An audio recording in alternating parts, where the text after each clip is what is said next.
jardin de l'Éden. Et à partir de ce jardin de l'Éden, on a un espace. Dieu crée Adam et Ève. Et un interdit, tu ne toucheras pas à l'arbre du milieu. Et qui dit arbre, dit nature. Et cet arbre situé au milieu du jardin a été interdit aux deux premiers créés. Et l'histoire continue, il y a l'élément perturbateur qu'on appelle Satan. Une fois que Satan a convaincu Ève de toucher à l'arbre, l'interdit a été violé. L'interdit a été violé et le travail vient comme sanction. Décliné ainsi à Adam, Dieu avait dit que tu vas travailler à la sueur de ton front. Et nous notons la notion de sueur dans le travail. Tu vas travailler à la sueur de ton front. La notion de sueur entre de facto dans la problématique du travail. À Ève, on avait dit que tu vas enfanter dans la douleur. Et si on met en relation, ou si on met en connexion ces deux notions, travail et enfantement, nous voyons que ça se trouve dans le même radical. Une femme qui enfante, c'est aussi une femme en travail.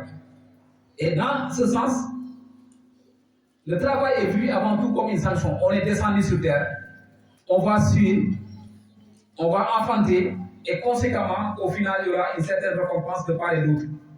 Et dans ce sillage, monsieur comme professeur d'histoire et de géographie va d'abord parler du travail, dans sa version historique, la période historique du travail. Il va continuer dans le travail comme valeur sociale et religieuse. C'est important le travail dans sa dimension religieuse et dans sa dimension sociale. Le travail aussi comme facteur de développement. Pour terminer, le travail dans l'histoire dans sa connexion avec la philosophie.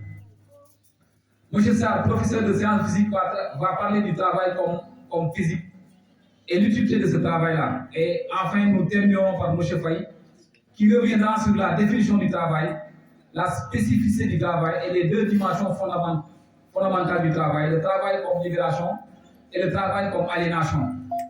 Et partant de l'histoire du travail, on pourrait peut-être un peu aborder dans le sens des historiens, de dire que l'histoire du travail remonte depuis le jardin de l'Éden et conséquemment, le doyen pourrait peut-être approfondir dans le sens où effectivement travailler est un acte véritablement humain. Merci bien, M. Bon, vous avez la parole.